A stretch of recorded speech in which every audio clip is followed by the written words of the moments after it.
ওই অন্ধকার কূপের মধ্যে ইউসুফ নবীরে ফেলে দিল। ব্যবসায়ীরা ইউসুফ নবীকে কূপের থেকে উঠাইয়া মিশরের বাজারে নিয়ে যায় ইউসুফ নবীকে বিক্রি করার জন্য। ইউসুফ নবী এক পর্যায়ে অর্থমন্ত্রীর দায়িত্ব পালন করতে গিয়া আল্লাহ তাকে এত মর্যাদা দান করেছেন, সারা দুনিয়ার মধ্যে দুর্ভিক্ষ শুরু হয়ে গেল। ইউসুফ নবী বসে আছেন, কর্মচারীরা খানা দেয়। ওই ইয়াকুব নবী কয়, যাও, ঘরে খানা নাই, তোমরা গিয়া মিশরের অর্থ মন্ত্রণালয় থেকে খানা আনো। বাবা কান্না করে করে এদিকে অন্ধ হয়ে গেছে। ইয়াকুব নবী অন্ধ, চোখে দেখে না, শুধু সন্তানের মায়ায় কান্না। কান্না করে করে ইউসুফ নবীর বাবা ইয়াকুব অন্ধ হয়ে গেলেন। ইউসুফ নবী বসে আছেন, খানা দিচ্ছেন, লাইন দিয়া লোকেরা খানা নিতেছে মেপে মেপে। হঠাৎ করে যখন দেখলেন ভাইরা লাইনে দাঁড়ানো, ইউসুফ নবী কর্মচারীর ইশারা দিয়া কয়েদের আলাদা কর। পরিচয় দেয় না। ইউসুফ নবী দেখা মাত্র চিনে ফেললেন, এরা তো আমার সেই ভাই যারা বাবার কলসিনে আমারে কূপে ফেলেছিল। কিন্তু ভাইদের জিজ্ঞাসা করে, আপনার বাবার নাম কি? আমাদের বাবার নাম ইয়াকুব। বলে, আমগো এক ভাই ছিল ইউসুফ, তিনি পালায়ে গেছে, বাঘে খেয়ে ফেলছে। আমার বাবা ইয়াকুব সেই ইউসুফের জন্য কান্না করে করে অন্ধ হয়ে গেছে। ইউসুফ নবী সহ্য করতে পারেন না, এইবার খানা দিয়া বিদায় দেয়, যাও, এই খানা বেশি দিন থাকবে না, আবার আসবা। তবে আসতে হলে একটা শর্ত, তুমগো যে আর এক ভাই আছে বিনিয়ামিন, তারে নিয়ে আইও। বিনিয়ামিন রে নিয়ে আসবা, বেশি বেশি খানা দিয়া দিব। বাবার কাছে গিয়া বললেন, আব্বা জান, মন্ত্রী বড় ভালো দিলওয়ালা, খানা দিয়েছে, টাকা নেয় নাই, আবার যাইতে বলছে বাড়ায় খানা দিবে, তবে শর্ত বিনিয়ামিন রে নিয়ে যেতে হবে। বাবাই বুঝতে পেরেছে, তারপরও সন্তানের সামনে প্রকাশ করে না। এবার বিনিয়ামিন রে নিয়ে রওনা। বাদশা ইউসুফ নবীর সামনে গিয়া যখন দাঁড়ায় গেল, বিনিয়ামিন রে কাছে নিলেন, এরপরে বললেন, আপনারা একটু আজকে থাকবেন নি? বলে, হ্যাঁ, আমার মেহমান খানায় আপনারা থাকবেন, এরপরে 2 দিন 3 দিন বেড়ায়া চলে যাবেন, বেশি খানা দিয়া দেওয়া হবে উটের পিঠে। এইভাবে বলিয়া জোড়ায় জোড়ায় 2 ভাই এক এক রুমে দিলেন থাকার জন্য। কিন্তু জোড়া ছাড়া একজন রইলেন বিনিয়ামিন, তার কোনো জোর নাই। ইউসুফ নবী কয়, এর কোনো জোড়া যেহেতু নাই, আমার সাথে রেখে দেই। ভাইয়েরা কয়, বাদশা যদি আমগো ছোট বাইরে রাখে, আমরা খানা বাড়ায় পাবো, ঠিক আছে। এইবার ইউসুফ নবী আপন ভাইটারে রাতের অন্ধকারে নিজের রুমে নিয়ে গেছে। 40 বছরের দূরত্ব, কলিজা ছিঁড়ে যাওয়া ভাই। ইউসুফ নবীর 40 বছরের দূরত্ব, আজকে পাইছে আপন ভাই, আজকে রাতে ঘুম যাব না। বিনিয়ামিন রে নিয়া রাত কাটায়, আর বলে, আমার বাবার কি হালাত বলো। বলে, আমার বাবা কান্না করে, আমার বাবা তোমার জন্য অন্ধ হয়ে গেছে। ওই সময় একটা সরকারি নিয়ম ছিল, কোনো মাল হারায় গেলে ওই মাল যার হাতে পাওয়া যাবে তারে গোলাম বানায় রাখে। ইউসুফ নবী কৌশল করেন, পরের দিন চলে যাবে। কর্মচারীদের বলল, বিনিয়ামিনের খানার ব্যাগের মধ্যে আমার পানদানটা ঢুকাইয়া দিবি। ঢুকাইয়া দিলেন। যখন তাদের খানা দেওয়া শেষ, সবাই চলে যাইতেছে, একজন ঘোষক ঘোষণা দেয়, বাদশাহ মন্ত্রী মহোদয়ের পানদানি নাই, হারানো গেছে, দাঁড়াও, তোমরা দাঁড়াও, দেখি তোমগো ব্যাগে আসেনি। এইবার খুঁজতে খুঁজতে বিনিয়ামিনের ব্যাগে পাইলেন। এইবার ওই ভাইয়েরা পরামর্শে কানে কানে কয়, ওর ভাই ইউসুফও যেমন ভাগুন্যা অভ্যাস ছিল, এই বিনিয়ামিনও সেই অভ্যাসে পেয়েছে। ইউসুফ নবী কয়, যেহেতু বিনিয়ামিনের ব্যাগের মধ্যে আমার হারানো মাল পাওয়া গেছে, নিয়ম অনুযায়ী সে যেতে পারবে না, থাকবে। ইউসুফ নবী খানা দিচ্ছেন, লাইনে একটা লোক দাঁড়াইয়া, একটা যুবক সন্তান, সবাই ব্যাগ নিয়া খানা নিয়ে যায়। ওই যুবক ছেলে শুধু ইউসুফ নবীর চেহারার দিয়ে তাকায়, আর চোখের কোঠায় পানি জমা হয়ে আছে। ইউসুফ নবীর নজরটা যুবকের মধ্যে পড়ে গেল। কাছাকাছি আসার পরে সিরিয়ালে বলে, ভাই তোমার ব্যাগ দাও। বলে, আমার ব্যাগ নাই। খানা নিবে না? বলে, না, খানা নিব না। তো আসছো কেন? কয়, মন্ত্রী মহোদয়ের সাথে একটু কথা বলবো। যুবকটা আবদার করা মাত্র ইউসুফ নবীর নজর পড়ছে, বলে আসো।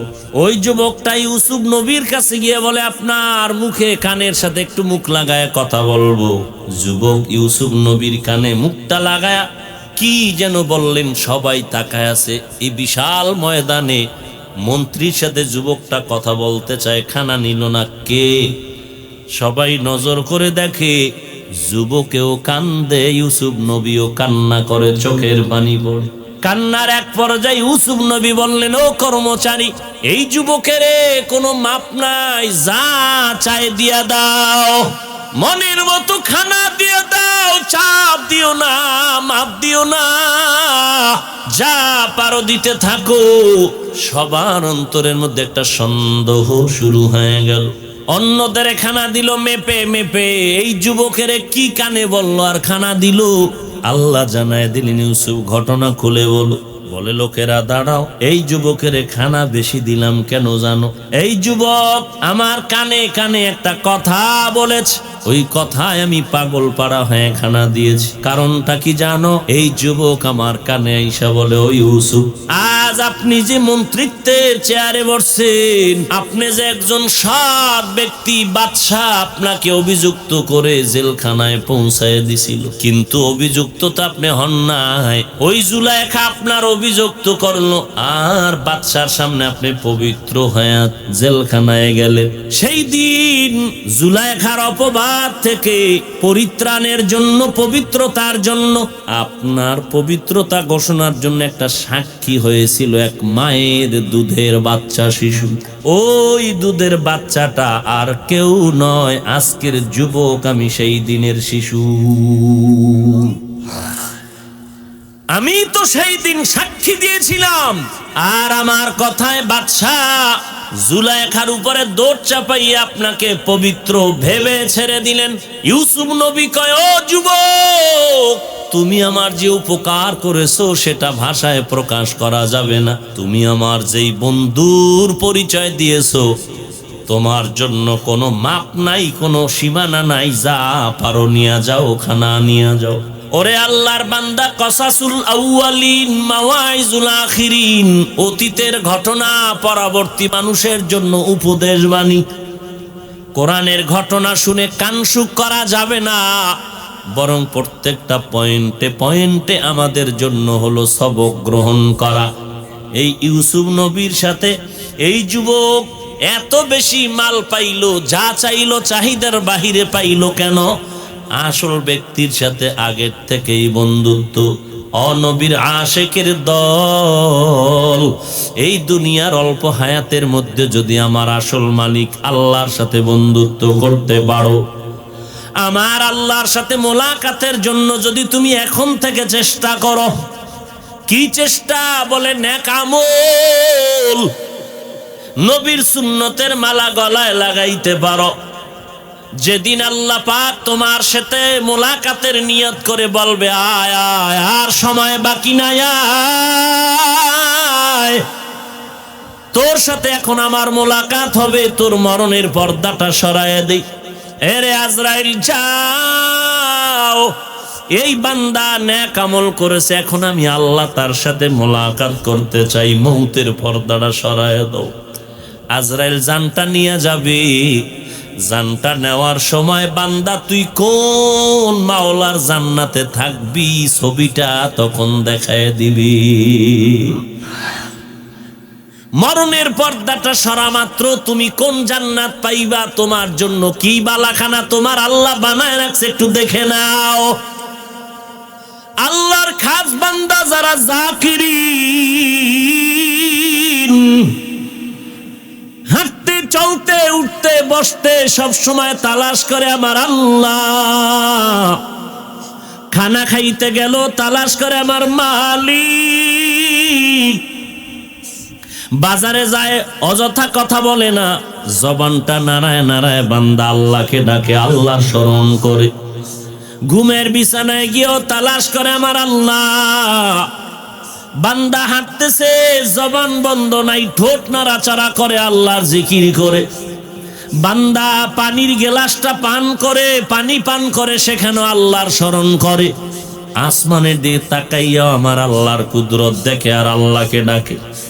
এরে বান্দা, আল্লাহর মোহাব্বত যাদের অন্তরে জমা হয়ে যায়, দেখবেন তাদের মরণকালের হালাত, আল্লাহওয়ালাদের মরণকালের হালাত যারা দেখবেন, তারা বলে, এই যারা আমার পাশে আছো তোমরা সরিয়া যাও, মেহমান আসতেছে, তাদের সাথে আমার মোলাকাত হবে।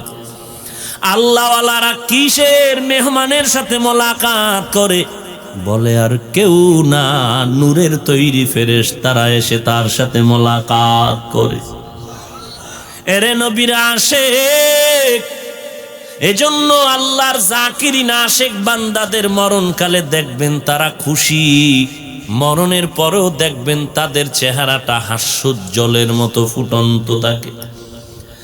আর যারা গুনাহগার হয়ে কবরের দিকে রওনা হবে, এদেরকে আল্লাহ পাক কোন আযাবের জাহান্নাম বানায় রাখছেন, ওই জাহান্নামের চিত্রটা তার সামনে তুলে ধরে ইন্তেকালের সময়। ওইটা দেখা মাত্র ভয়ে বেঈমান নাফরমানের চোখ উল্টাইয়া যায়, পা বাঁকা হয়ে যায়, মুখের থেকে ফেনা বের হয়ে যায়। জাহান্নাম দেখে বান্দা সহ্য করতে পারে না। অতএব আল্লাহর সাথে মোলাকাতের জন্য যদি দিল তোমার তৈরি হয়ে যায়, তাহলেই তো তোমার 1 নাম্বার নেক আমল। ওই বান্দা কথায় কথায় আমল, চলার উপরে আমল, হাঁটতে গেল নেক আমল, সুন্নতের আমল, ডান দিকে হাঁটবে নত নজর নিচের দিয়ে দিয়া হাঁটবে। রাতের বেলা ঘুমাইতে গেল বান্দা ওযু করে ঘুমাবে, নবীর দরুদ পড়ে জিকির করে করে ঘুমাবে। এরে নবীর আশিক, বুঝানো যাবে না। কেমনে বুঝাই রে যুবক? পায়ে হাত দিয়া যদি বলি টুপি পরো, দাড়িটা লম্বা করো, নামাজ পড়ো, তোমার মাথায় টুপি তো দিতেই চাও না, উল্টা আমারে ধমক দাও। টুপি মাথায় দিলে মাথা গরম হয়ে যায়।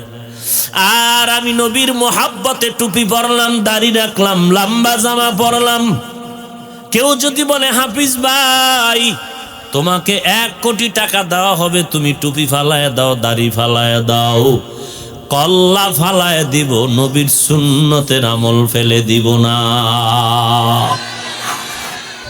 ফামান কানা ইয়ারজু লিকা রাব্বিহি ফালইআমাল আমালান সালিহা فليعمل عملا صالحا ولا يشرك بعبادة ربه أحدا।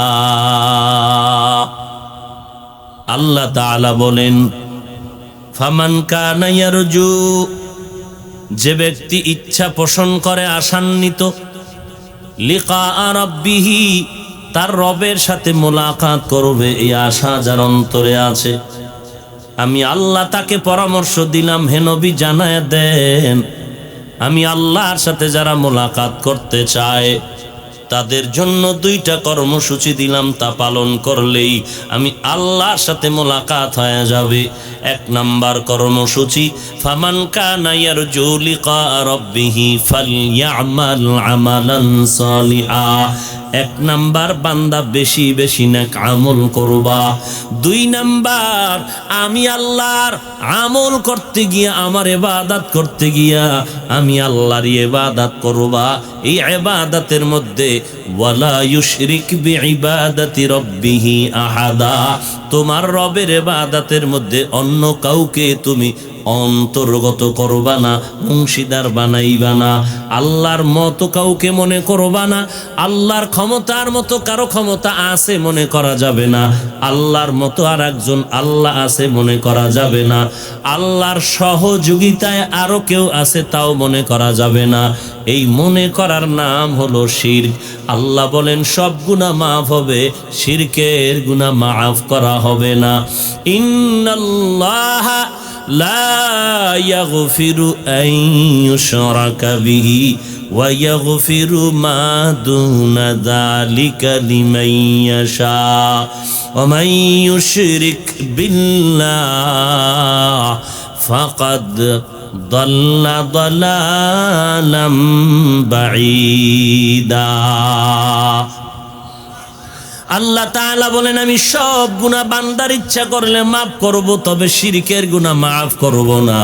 আল্লাহর মতো আরো একজন আল্লাহ আছে মনে করার নাম শিরক। আল্লাহর ক্ষমতার মতো কারো ক্ষমতা আছে মনে করার নাম শিরক। আল্লাহর গুণের মতো কারো গুণ আছে মনে করার নাম শিরক। আল্লাহর গুণ হলো রাজ্জাক, তিনি রিজিক দেনেওয়ালা, এই গুণটা আরো কারো আছে মনে করার নাম শিরক। যে মনে করবে তাকে বলে মুশরিক। আল্লাহ বলেন সব বান্দাকে মাফ করব, মুশরিকের ক্ষমা করব না। আমি আল্লাহ সব অন্যায় মাফ করব, শিরকের গুনাহ আমি আল্লাহ মাফ করব না।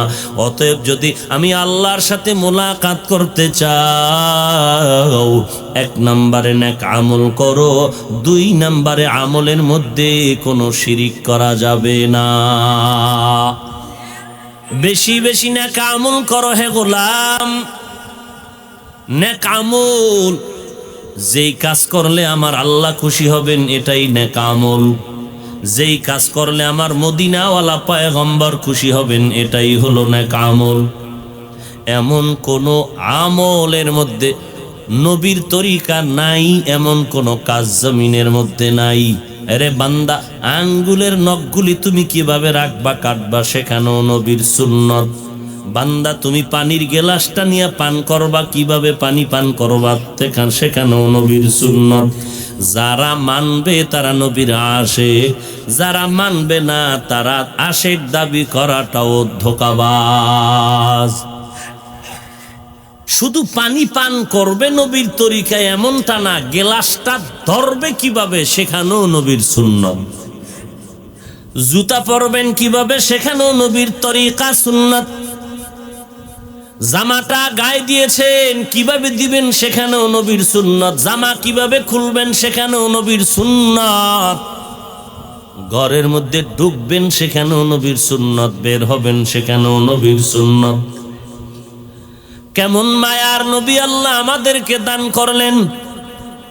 আল্লাহর সাথে মোলাকাত যদি করতে চাও, আল্লাহ বলেন আমল করো। তবে এখন আমি বান্দা, তুমি যেমন আমার সাথে মোলাকাত করতে চাও, আমি আল্লাহ তোমার সাথে মোলাকাত করতে চাই। তবে মাঝখানে একটা পর্দা আছে। কি আছে? ওই পর্দাটা আগে সরাইতে হবে, তারপরে তোমার সাথে আমার মোলাকাতের ব্যবস্থা হবে। এমপি সাহেবের কাছে যাওয়ার জন্য গেট পাড়ি দেওয়া লাগবে, গেট পাস লাগবে, না হয় যাওয়া যাবে না। আল্লাহর সাথে মোলাকাতের জন্য তোমার পর্দা হলো মরণ। মৃত্যুর পর্দা যখন তোমার থেকে সরে যাবে, মৃত্যু হওয়া মাত্রই তোমার আগের আমল যদি তুমি করিয়া থাকো, শিরিক না করো, আমার আল্লাহর সাথে তোমার মোলাকাতের ব্যবস্থা হয়ে যাবে। জামার থেকে বাবা গেরান পাইতেছে রে মুসলমান। ইউসুফ নবী নাই, ভাইয়েরা খেলার নাম দিয়া ইউসুফের ষড়যন্ত্র করে বাবার থেকে নিয়ে গেল। ওই অন্ধকার কূপের মধ্যে ইউসুফ নবীরে ফেলে দিল। সেখান থেকে ব্যবসায়ীরা নিয়ে গেল, মিথ্যা অভিযোগ দিল বানাইয়া। তার বাবা ইয়াকুব নবীরে ধোকা দিয়ে বলল ইউসুফের বাঘে খেয়ে ফেলছে। আমার নবী ইয়াকুব জেনেছেন আমার সন্তানের কোন বাঘে খেয়েছে। ইউসুফ আলাইহিস সালামের বিরহের বেদনা, কারণ যেই সন্তানের মা নাই, ওই সন্তান বাবার সামনে যখন যায় নিজের চোখের পানিগুলো ফেলতে থাকে। সন্তানের চেহারা দিয়ে তাকায়া যে আমি বাবা না থাকলেও কিন্তু সন্তান মা হারার ব্যথা ভুলতে পারে না। ইয়াকুব নবী কান্না করেন আমার ইউসুফের জন্য, বুঝতে দেয় না অন্য সন্তানদের। আল্লাহর কাছে বলেন হে মালিক, আমার সন্তানকে তুমি হেফাজত করো। আমি ধৈর্য ধারণ করলাম। ব্যবসায়ীরা ইউসুফ নবীকে কূপের থেকে উঠাইয়া মিশরের বাজারে নিয়ে যায় ইউসুফ নবীকে বিক্রি করার জন্য।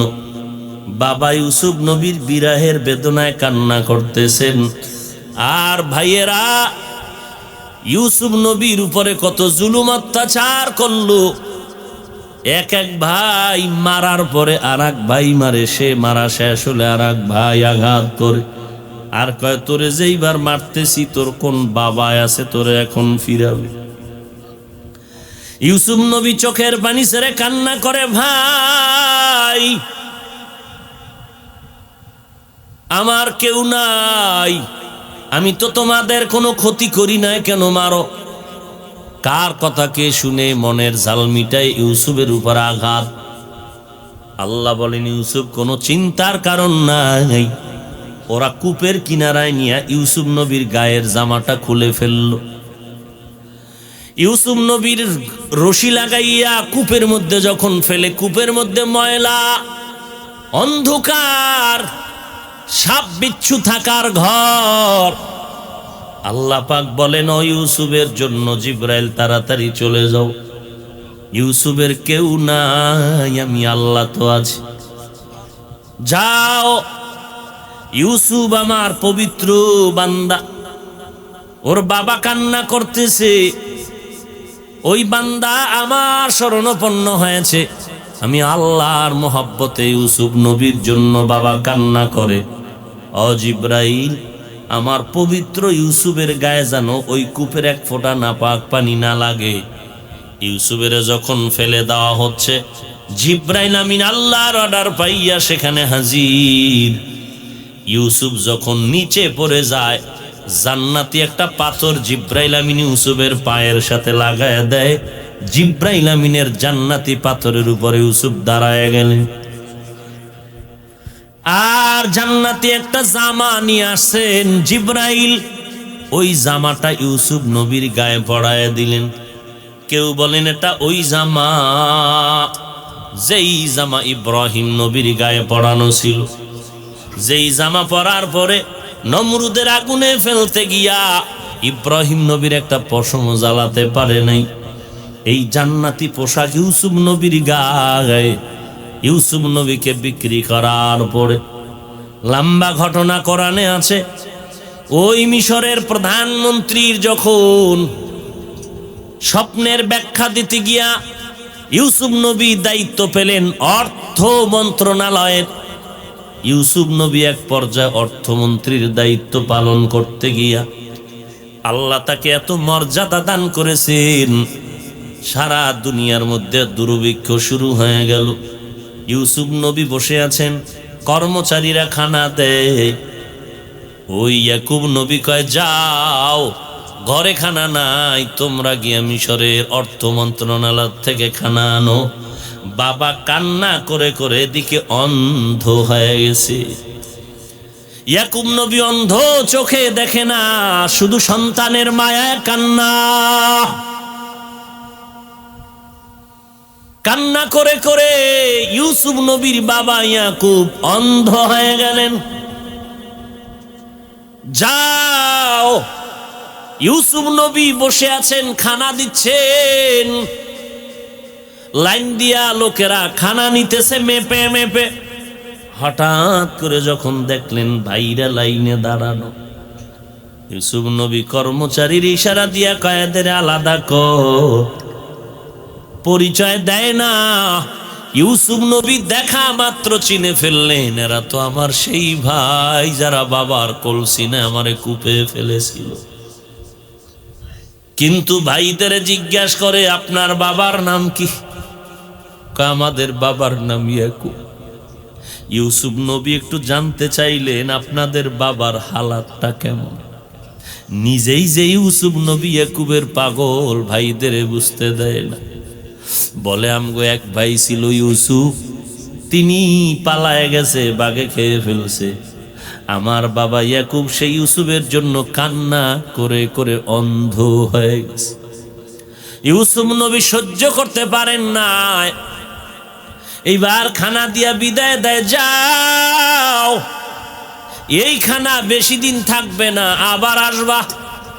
তবে আসতে হলে একটা শর্ত, তুমগো যে আর এক ভাই আছে বিনিয়ামিন, তারে নিয়ে আইও। বিনিয়ামিন রে নিয়ে আসবা, বেশি বেশি খানা দিয়া দিব। মনের মধ্যে খুশি, আমগো সাথে বাদশাহ অর্থ মন্ত্রণালয়ের মন্ত্রী মহোদয় এত ভালো ব্যবহার করলো, আমার বাবা নবী, এই জন্য বুঝি মন্ত্রী মহোদয় ভালো ব্যবহার করেছে।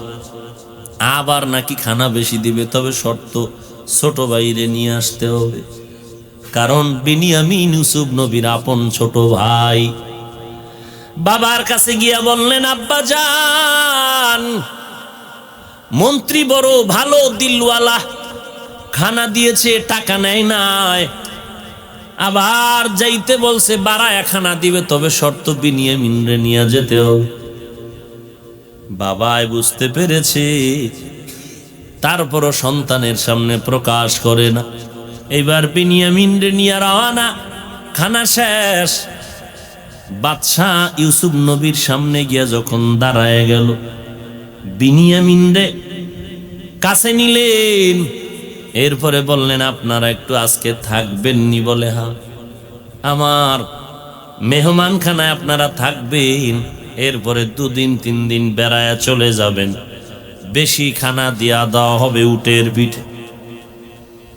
এইভাবে বলিয়া জোড়ায় জোড়ায় 2 ভাই এক এক রুমে দিলেন থাকার জন্য, কিন্তু জোড়া ছাড়া একজন রইলেন বিনিয়ামিন, তার কোনো জোর নাই।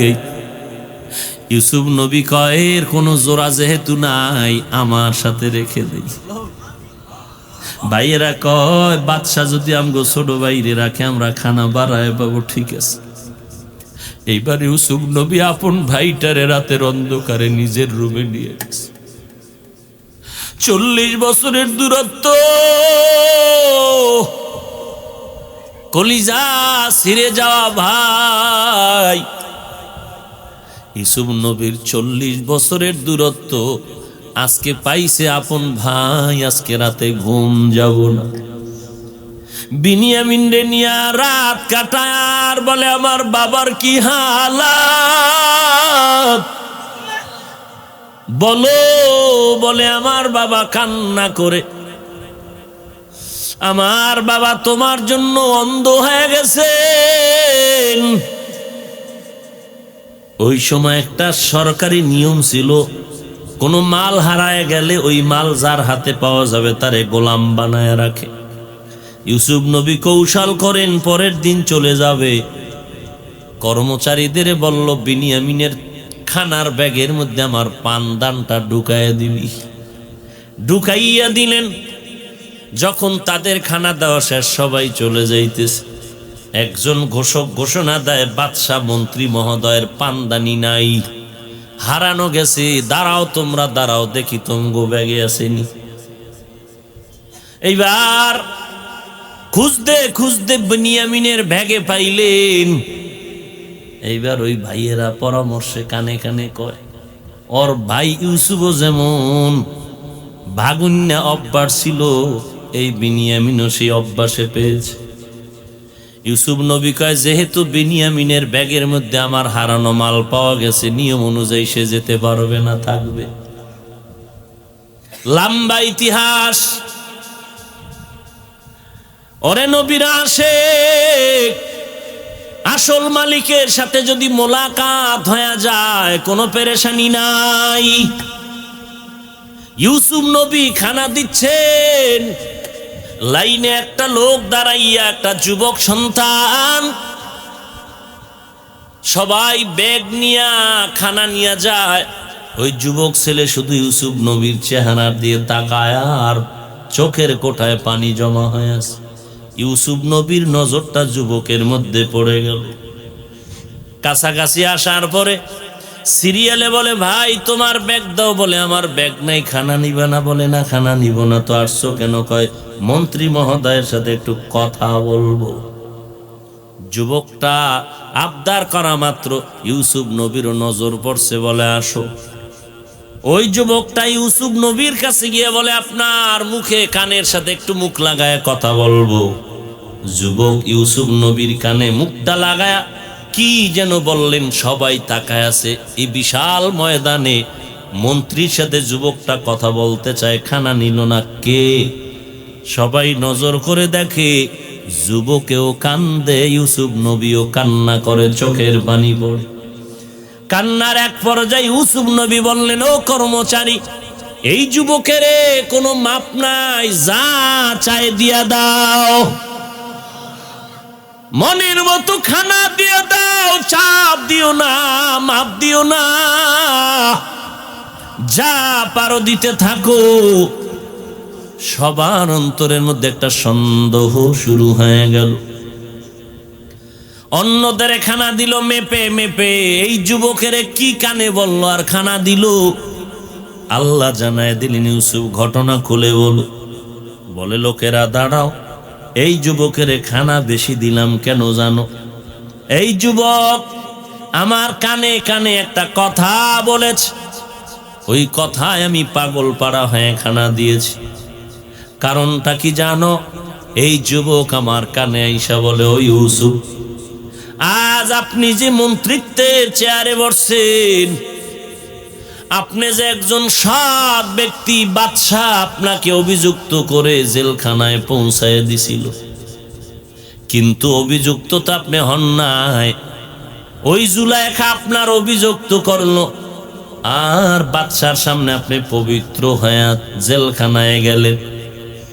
সেই দিন জুলাইখার অপবাদ থেকে পরিত্রাণের জন্য, পবিত্রতার জন্য, আপনার পবিত্রতা ঘোষণার জন্য একটা সাক্ষী হয়েছিল এক মায়ের দুধের বাচ্চা শিশু। ওই দুধের বাচ্চাটা আর কেউ নয়, আজকের যুবক আমি, সেই দিনের শিশু। আমি তো সেই দিন সাক্ষী দিয়েছিলাম, আর আমার কথায় বাদশাহ জুলাইখার উপরে দৌড় চাপাইয়া আপনাকে পবিত্র ভেবে ছেড়ে দিলেন। ইউসুফ নবী কয়, ও যুবক, তুমি আমার যে উপকার করেছো সেটা ভাষায় প্রকাশ করা যাবে না। তুমি আমার যেই বন্ধুর পরিচয় দিয়েছো, তোমার জন্য কোনো মাপ নাই, কোনো সীমানা নাই, যা পারো নিয়ে যাও, খানা নিয়ে যাও। ওরে আল্লাহর বান্দা, কসাসুল আউয়ালিন মাওয়াইজুল আখিরিন, অতীতের ঘটনা পরবর্তী মানুষের জন্য উপদেশ বাণী। কোরআনের ঘটনা শুনে কানসুক করা যাবে না, বরং প্রত্যেকটা পয়েন্টে পয়েন্টে আমাদের জন্য হলো সবক গ্রহণ করা। এই ইউসুফ নবীর সাথে এই যুবক এত বেশি মাল পাইল, যা চাইলো চাহিদার বাহিরে পাইল কেন? আসল ব্যক্তির সাথে আগের থেকেই বন্ধুত্ব। অনবীর আশেকের দল। এই দুনিয়ার অল্প হায়াতের মধ্যে যদি আমার আসল মালিক আল্লাহর সাথে বন্ধুত্ব করতে পারো, আমার আল্লাহর সাথে মোলাকাতের জন্য যদি তুমি এখন থেকে চেষ্টা করো, কি চেষ্টা? বলে নেক আমল, নবীর সুন্নতের মালা গলায় লাগাইতে পারো। যেদিন আল্লাহ পাক তোমার সাথে মোলাকাতের নিয়ত করে বলবে, আয় আয়, আর সময় বাকি নাই, আয়, তোর সাথে এখন আমার মোলাকাত হবে, তোর মরণের পর্দাটা সরায়ে দেই। এরে আজরাইল যাও, এই বান্দা নেক আমল করেছে, এখন আমি আল্লাহ তার সাথে মোলাকাত করতে চাই, মৌতের পর্দাটা সরায়ে দাও। আজরাইল জানটা নিয়ে যাবে। জানটা নেওয়ার সময় বান্দা তুই কোন মাওলার জান্নাতে থাকবি, ছবিটা তখন দেখায় দিবি। মরণের পর্দাটা সরা মাত্র তুমি কোন জান্নাত পাইবা, তোমার জন্য কি বালাখানা তোমার আল্লাহ বানায় রাখছে, একটু দেখে নাও। আল্লাহর খাস বান্দা যারা জাকিরিন, হাঁটতে চলতে উঠতে বসতে সব সময় তালাশ করে আমার আল্লাহ। খানা খাইতে গেল তালাশ করে আমার মালিক। বাজারে যায় অযথা কথা বলে না, জবানটা নাড়ায় নাড়ায় বান্দা আল্লাহকে ডাকে, আল্লাহ স্মরণ করে। ঘুমের বিছানায় গিয়েও তালাশ করে আমার আল্লাহ। বান্দা হাঁটতেছে, জবান বন্ধ নাই, ঠোঁট নাড়াচাড়া করে আল্লাহর জিকির করে।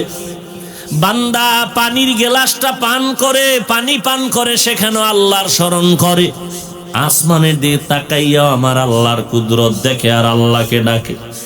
এরে বান্দা, আল্লাহর মোহাব্বত যাদের অন্তরে জমা হয়ে যায়, দেখবেন তাদের মরণকালের হালাত, আল্লাহওয়ালাদের মরণকালের হালাত যারা দেখবেন, তারা বলে, এই যারা আমার পাশে আছো তোমরা সরিয়া যাও, মেহমান আসতেছে, তাদের সাথে আমার মোলাকাত হবে। আল্লাহওয়ালারা কিসের মেহমানের সাথে মোলাকাত করে? বলে আর কেউ না, নূরের তৈরি ফেরেশতারা এসে তার সাথে মোলাকাত করে। এরে নবীর আশিক, এজন্য আল্লাহর জাকিরিন আশিক বান্দাদের মরণকালে দেখবেন তারা খুশি, মরণের পরেও দেখবেন তাদের চেহারাটা হাস্যোজ্জ্বলের মতো ফুটন্ত থাকে। আর যারা গুনাহগার হয়ে কবরের দিকে রওনা হবে, এদেরকে আল্লাহ পাক কোন আযাবের জাহান্নাম বানায় রাখছেন, ওই জাহান্নামের চিত্রটা তার সামনে তুলে ধরে ইন্তেকালের সময়। ওইটা দেখা মাত্র ভয়ে বেঈমান নাফরমানের চোখ উল্টাইয়া যায়, পা বাঁকা হয়ে যায়, মুখের থেকে ফেনা বের হয়ে যায়। জাহান্নাম দেখে বান্দা সহ্য করতে পারে না। অতএব আল্লাহর সাথে মোলাকাতের জন্য যদি দিল তোমার তৈরি হয়ে যায়, তাহলেই তো তোমার 1 নাম্বার নেক আমল। ওই বান্দা কথায় কথায় আমল, চলার উপরে আমল, হাঁটতে গেল নেক আমল, সুন্নতের আমল, ডান দিকে হাঁটবে, নত নজর নিচের দিয়ে দিয়া হাঁটবে। রাতের বেলা ঘুমাইতে গেল বান্দা ওযু করে ঘুমাবে, নবীর দরুদ পড়ে জিকির করে করে ঘুমাবে। এরে নবীর আশিক, বুঝানো যাবে না। কেমনে বুঝাই রে যুবক? পায়ে হাত দিয়া যদি বলি টুপি পরো, দাড়িটা লম্বা করো, নামাজ পড়ো, তোমার মাথায় টুপি তো দিতেই চাও না, উল্টা আমারে ধমক দাও। টুপি মাথায় দিলে মাথা গরম হয়ে যায়। আর আমি নবীর মোহাব্বতে টুপি পরলাম, দাড়ি রাখলাম, লম্বা জামা পরলাম। কেউ যদি বলে হাফিজ ভাই তোমাকে 1 কোটি টাকা দেওয়া হবে, তুমি টুপি ফালায় দাও, দাড়ি ফালায় দাও, কল্লা ফালায় দিব, নবীর সুন্নতের আমল ফেলে দিব না।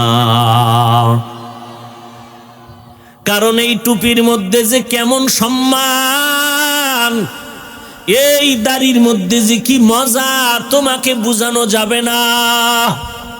কারণ আমরা তো এই টুপি পরেছি আল্লাহকে পাওয়ার জন্য, নামাজ পড়ি আল্লাহকে পাওয়ার জন্য, দাড়িটা লম্বা করেছি আল্লাহকে পাওয়ার জন্য। আল্লাহর কোরআন সত্য, নবীর হাদিস সত্য। এই জমিনেও যদি আল্লাহর সাথে মোলাকাত না হয়, ইনশাআল্লাহ মরণের পরে যখন কবরে যাব, মাথার টুপি থাকবে না, শরীরের জামা কাপড় খুলিয়া 3টা সাদা কাপড়ের প্যাকেট বানাইয়া ওই অন্ধকার কবরে যখন আমাকে রেখে দেওয়া হবে, ওই ফেরেশতারা কবরে আসবে, 3টা প্রশ্ন তোমাকেও করবে, আমাকেও করবে। ওই প্রশ্নটা যখন করবে, রবের পরিচয় দাও, ধর্মের পরিচয় দাও, রহমাতুল লিল আলামিনের পরিচয় দাও। আল্লাহর আশিক পাগলেরা বলবে, রবের পরিচয়টা নিবি, তোরা কি চেনো না ফেরেশতা আমার রব কে জানো? রব্বি আল্লাহ, আমার রব আমার একমাত্র আল্লাহ। কারণ দুনিয়াতে আমি আমার রবের বড় পাগল ছিলাম, আমি আমার ছেলের জন্য চোখের পানি ফেলি নাই। এরে বান্দা, এই জমিনের মধ্যে একদল আশেক পাগল রে দেখবা, এদের চোখের কোঠায় পানি আর জবানের মধ্যে শুধু ঠোঁট নড়ে আর আওয়াজ দেয়। কানটা লাগাইয়া দেখবা গুনগুন গুনগুন গুনগুন করে তারা কি যেন আওয়াজ দিচ্ছে, গান গাইতেছে। ওরা দুনিয়ার কোনো গান গায় না, ওই আশেকেরা আমার মাওলার মোলাকাতের গান গাইতে থাকে। ওই বান্দাগুলোর চোখের কোঠায় পানি। কেউ টাকা পাওয়ার জন্য টাকা হারায় কান্না করে, কেউ ছেলে হারায় কান্না করে, কেউ দোকানের ব্যবসায় লস হয়েছে কান্না করে। আর যারা আশেক পাগলেরা, এরা টাকার জন্য কাঁদে না। এদের চোখে কেন পানি? এরা আমার মাওলার মোলাকাতের জন্য চোখের পানি ছেড়ে কান্না করে। ওই কবরে গিয়া আল্লাহর বান্দাকে যখন প্রশ্ন করা হবে, রবের পরিচয় দাও, জবাব দিয়া বলবে আমার রব হলেন আল্লাহ, যে যেই আল্লাহ আমারে খানা দেয়, বাতাস দেয়, রিজিক দেয়, আল্লাহর দেওয়া সূর্যের আলো, চাঁদের আলো, বাতাস, মাছ, পানি সব আমার আল্লাহর দেওয়া। আল্লাহর দেওয়া জবান, আল্লাহর দেওয়া মাথা, মেধা, আমার ফুল বডি আমার আল্লাহ বানাইছেন। আল্লাহ পাক বলেন, বান্দা, ওই বান্দাগুলো আমাকে তালাশ করে দুনিয়াতে, কিন্তু দুনিয়াতে আমারে পাবি না, তবে আমার একটু ঘ্রাণ পাবি। আমি আল্লাহ যে কেমন, আমি আল্লাহর একটু কুদরতের ঘ্রাণ পাবি। বলে কেমনে? বলে আওয়াজের ভিতরে তাকায় দেখ, আমি আল্লাহর কুদরতের ঘ্রাণ পাওয়া যায়। তোর শরীরের মধ্যে যদি তুই তাকায় দেখ, একটু কুদরতের ঘ্রাণ পাবি। তোর নিজের দিয়ে তাকায় দেখ, এই যে কথা বলতেছো, এই কথাগুলো কোন মেশিনে তৈরি হচ্ছে? এই কথাগুলো কোন মেশিন দিয়ে সাপ্লাই হয়? লক্ষ কোটি কোটি কথা বললাম এই বয়সে, আমার কোনোদিন জিহ্বাটা ব্যথা হয় নাই। মাইক চলে, মেশিন ঠান্ডা করা লাগে, বিদ্যুৎ জ্বলে, বাতি জ্বলে, বিল দেওয়া লাগে। অথচ দুনিয়াতে আসার পরে জিহ্বা নামের মেশিন লড়ায় কত কথা বললাম, আজও পর্যন্ত এই মেশিনটা বন্ধ হয় নাই, আজও পর্যন্ত কথা বন্ধ হলো না। এত কথা কোন মেশিনে সাপ্লাই হয়? ওই মেশিনের তেল, পেট্রোল, অকটেন কে দেয়? এরে বান্দা চিন্তা কর। আল্লাহ এদিকে নজর করে বলেন, ওয়াফি আনফুসিকুম আফালা তুবসিরুন। এরে বান্দা, তুই নিজের দিয়ে তাকায় দেখ, আমি আল্লাহর কুদরতের নিদর্শন পেয়ে যাবি রে গোলাম। আমি আল্লাহর মাখলুকতের দিয়ে তাকাইয়া আমার পরিচয়টা নাও। এমন সুন্দর জমিন কে বানিয়েছেন? এমন সুন্দর আসমান কে বানিয়েছেন? আল্লাহর পরিচয় নিয়ে যারা চলবে, এরপরে কবরে গিয়া জবাব দিবে, আমার রব আল্লাহ, আমার ধর্ম ইসলাম ছাড়া আর একটাও না।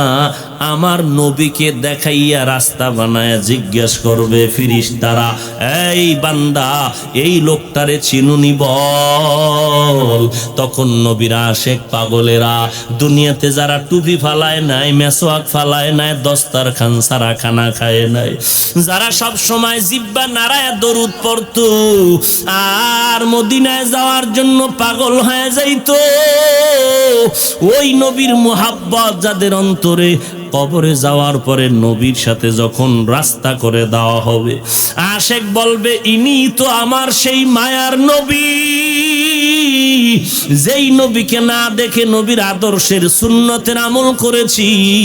আল্লাহ তাআলা বলবে, ফেরেশতা, এই বান্দাকে আর কষ্ট দিও না, জান্নাতের বিছানাটা বিছায়া দাও, জান্নাতের বাগান থেকে রাস্তা করে দাও। কবরটা তখন বিশাল এক জান্নাতের বাগান পরিণত হয়ে যাবে। আল্লাহ বলবে, ফেরেশতা, বান্দা এখন আদর পায়া ঘুমায় যাবে, কিয়ামতের আগে তারে ডিস্টার্ব করবা না, নতুন জামাইয়ের মতো আরামে তারে ঘুমাইতে দাও। বান্দা মজা করে ঘুমাবে, কেউ কবরে আর তোমারে ডিস্টার্ব করবে না। পক্ষান্তরে যারা গুনাহগার হয়ে কবরে যাবে, আল্লাহর ফেরেশতারা বলবে, বল রবের পরিচয় দাও। গুনাহগারেরা তো দুনিয়াতে রবের বিরোধিতা করেছে, আল্লাহ চিনে না, আল্লাহর বিরোধিতা করেছে। এই বান্দা তখন বলবে, লা আদরি, লা আদরি, আমি কিছুই জানি না। ধর্মের পরিচয় দাও, বান্দা ইসলামের কথাই বলতে পারবে না, কারণ ইসলামের উপরে চলে না। নবীকে দেখায় বলবে, চিনুনি? বলে না, এই লোকটাকে চিনি না। আল্লাহ পাক তখন বলবে, রে ফেরেশতা, আর দেরি করার দরকার নাই, এই বান্দারে আর সুযোগ দেওয়ার দরকার নাই। আমি আল্লাহ দুনিয়াতে কম সুযোগ দেই নাই, এত গুনাহ করার পর আমি আল্লাহ রাগ করিয়া পানিও বন্ধ করি নাই, বাতাস বন্ধ করি নাই। আমি আল্লাহ সব নিয়ামত দিয়া আমি আল্লাহ কতবার তারে আজানের মাধ্যমে মসজিদে ডাকলাম, আসে নাই। আমি আল্লাহ নিজে গিয়া প্রথম আসমানে ডাকলাম, আয় বান্দা একটা ডাক দাও। আমি আল্লাহর মোহাব্বতে নামাজে দাঁড়ায় যাও। বান্দা ভোর রাতে ঘুমিয়েছিল, ফজর পরে নাই, আমাকেও ডাক দেয়নি, এখন আর সময় দেওয়া হবে না। ও ফেরেশতা, জাহান্নামের বিছানাটা কবরে বিছায়া দাও। আল্লাহ পাক রাগান্বিত মেজাজ নিয়ে বলবেন, এরে কবরের মাটি,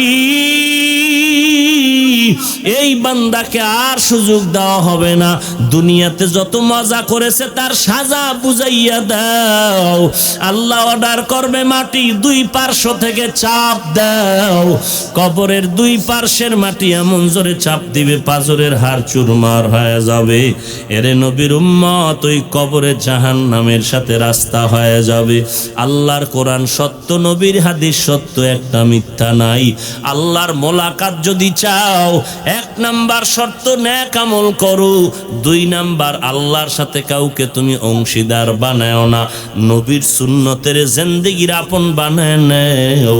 দুনিয়ার নিজেও নবীর সুন্নাত অনুযায়ী চলবা, তোমার পরিবার আহাল সন্তানগুলোকে সুন্নতলা বানায় নাও। ওরে আল্লাহর গোলাম, দুনিয়ায় তুমি বাদশা হয়ে যাবে, পরকালেও বাদশা হয়ে যাবে। আল্লাহর কাছে তওবা করেন, হে মালিক মেহেরবানি করে নেক আমলের তৌফিক দান করেন। আল্লাহর সাথে মোলাকাতের জন্য আমাদের সবাইকে কবুল করেন, বলেন আমিন। ফামান কানা ইয়ারজু লিকা রাব্বিহি ফালইআমাল আমালান সালিহা ওয়ালা ইউশরিক বিইবাদাতি রাব্বিহি আহাদা। তো নেক আমল, পদে পদে নেক আমল করতে রাজি আছি তো ইনশাআল্লাহ। আল্লাহ কবুল করেন। মানুষের উপকার করা নেক আমল। কেমন? একটা লোক গুনাহ করতে চায়, আপনি সহযোগিতা করবেন, উপকার হবে? বলেন, সহযোগিতা করবেন গুনাহের না নেক আমলে? তাআওয়ানু আলাল বিররি ওয়াত তাকওয়া ওয়ালা তাআওয়ানু আলাল ইসমি ওয়াল উদওয়ান। নেক আমলের সহযোগিতা করো, এটাও নেক। গুনাহের সহযোগিতা করাটাও গুনাহ। গুনাহের সহযোগিতা করাও।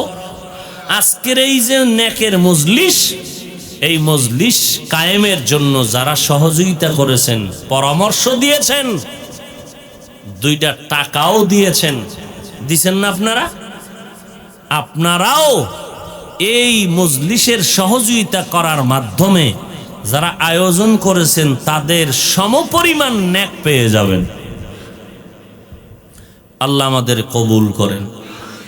তো এখনো সময় আছে আমাদের তওবা করার, এখনো সময় আছে।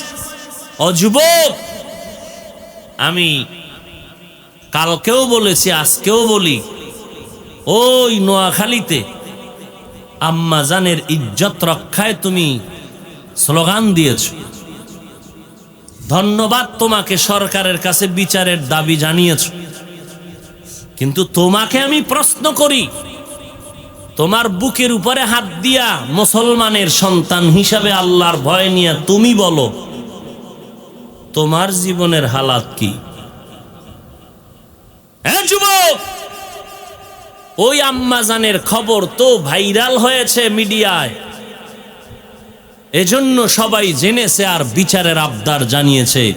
তুমি জীবনে কি, তুমি কত মেয়ের জীবনের উপরে হামলা করেছো, কতজনার চরিত্রের উপর আক্রমণ করেছো, সেই বিচারের দাবি কে তুলবে তোমার জন্য? বলো, তোমার আপন বোনের ইজ্জতের উপরে কেউ হামলা করলে তুমি কি ছেড়ে দিবে? ছেড়ে দিতেও পারো, বলা যায় না। কারণ যেই মা নিজের আপন মেয়ে দিয়া জিনার ব্যবসা করায়, তো ভাই তো বোনের ছেড়ে দিতেই পারে, বিশ্বাস নাই। কারণ যেই বাবা নিজের আপন কলিজার মেয়েটাকে হোটেলে ঢুকাইয়া বলে তুই আজকের আমার স্ত্রীর মতো, তাহলে বাবার কাছে মেয়ে নিরাপদ না, মেয়ের কাছে ছেলে নিরাপদ না, ভাইয়ের কাছে বোন নিরাপদ না। অতএব আবেগে চিল্লাইও না, নিজের হিসাব আগে করো, নিজের হিসাব করো।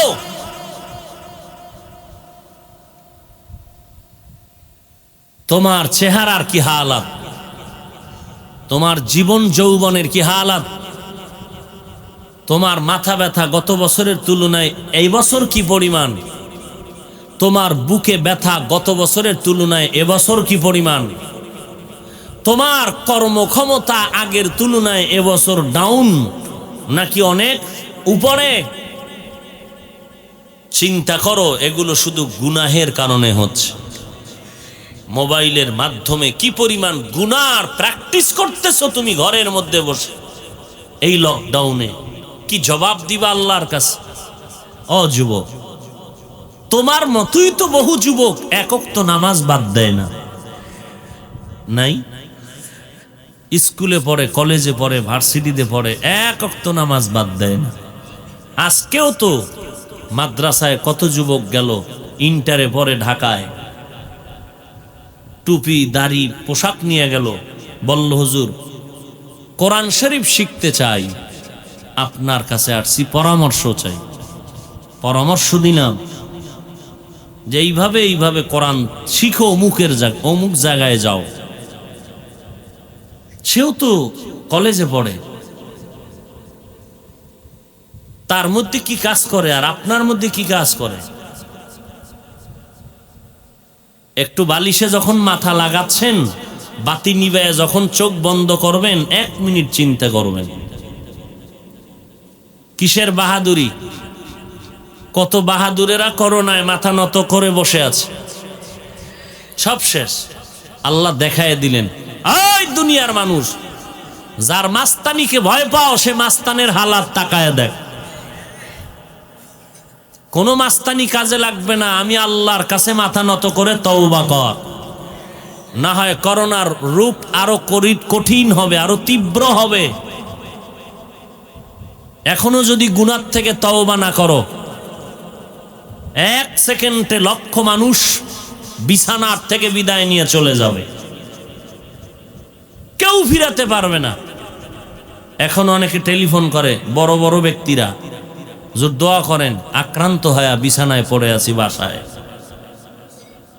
আল্লাহ তাদেরকে পরিপূর্ণ মুক্ত করে দিন, আমাদেরকেও মুক্ত রাখেন। আমাদের এখন একটাই কাজ, গুনাহ থেকে মাপ চাওয়া, তওবা করা। আজকে আমার গুনার কারণে আমার সন্তান কষ্ট পায়।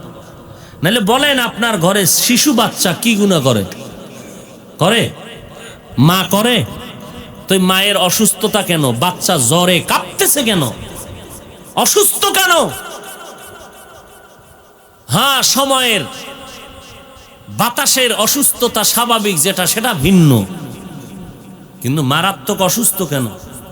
আমার গুনার কারণে আমার সন্তান ভুগতেছে, এটাই আল্লাহ পাকের কুদরতি বিচার। কারণ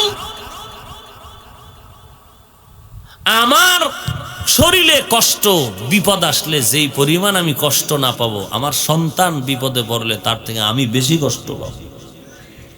আল্লাহ এগুলো দেখাইতেছেন কেন?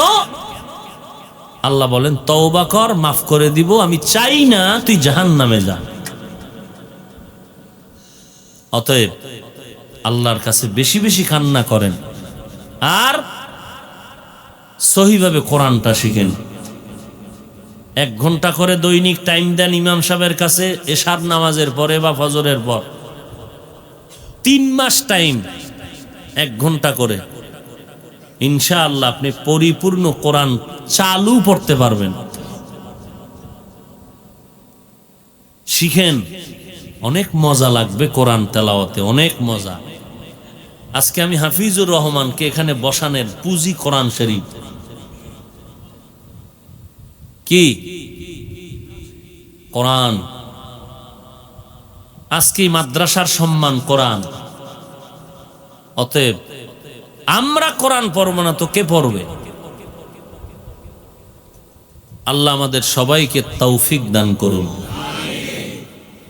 এবং এই কোরআন ওয়ালা যারা, এদের থেকে দোয়া নেবেন, সহযোগিতা করবেন। আজকে আমি ওয়াজ করি, সারা দেশ দৌড়াই, যারা আমাকে লেখাপড়ার জীবনে উপকার করছে, তাদের দিল কি পরিমাণ বড় হয়ে আছে, দেখা হলেই বুকে জড়ায় নেয়। যো হাফিজ ভাই, তুমি আমারে থুইয়া জান্নাতে যাইও না, তোমারে যে আমি একবেলা খানা খাওয়াইছিলাম মনে আছে? হ্যাঁ চাচা মিয়া মনে আছে, তা আমারে আজকে যেমন ভুলো নাই কিয়ামতেও তুমি ভুলবা না। এটা মানুষের একটা বিশ্বাস, কিন্তু জান্নাতে কে যাবে না গ্যারান্টি কারো হাতে নেই। কিন্তু মোটামুটি একটা ধারণা করা যায়, আশা করা যায় যে নেক আমল করলে আল্লাহ ওয়াদা করছেন আমি মোলাকাত করব। তাহলে যে নেক আমল করে আল্লাহ তো তার সাথে মোলাকাত দিবেন, জাহান্নামে গিয়া না জান্নাতে। এই তো একটা আশা, এটা গ্যারান্টি নাই বিদায় তো বড় বড় বুজুর্গরাও কান্না করেছেন, সাহাবায়ে কেরাম কান্না করেছে। অতএব আমরা এই কোরআনওয়ালা যেখানে পাবো দোয়া নেওয়ার চেষ্টা করব, ইনশাআল্লাহ আমাদের তৌফিক দান করেন। তো দোয়া চাই, দোয়া করি। মাদ্রাসার জন্য দোয়া করেন, এই এলাকাবাসীর জন্য দোয়া করেন, গোটা দেশবাসীর জন্য দোয়া। আর আপনারা দান সৎকার করেছেন অনেক অনেক কাজে মাদ্রাসায় আমার মনে নাই, অনেক আগে একবার আসছিলাম। তো আল্লাহর ওয়াস্তে আপনারা এই লকডাউনে যদি কেউ কিছু দান করেন, হুজুর আপনি জানেন না গজব মাথার উপরে, এই বিপদ সেই বিপদ, কত বিপদ। আমি বলি রসুল কইছেন বিপদ থেকে বাঁচতে চাইলে দান করো। এই বিপদ থেকে বাঁচার একমাত্র মেডিসিন দান করা, সদকা করা। আর আমরা দান করি না যে বিপদ, এই জন্য তো বিপদ তো যাবেই না। ট্যাবলেট দিছে ডাক্তার রোগ সারার জন্য, যদি ট্যাবলেট না খাই তো রোগ সারবে না। এই বিপদ আল্লাহর পক্ষ থেকে আসছে, আর আল্লাহর রাস্তায় যত সদকা করবেন বিপদ তত আল্লাহ সরায়ে দিবে।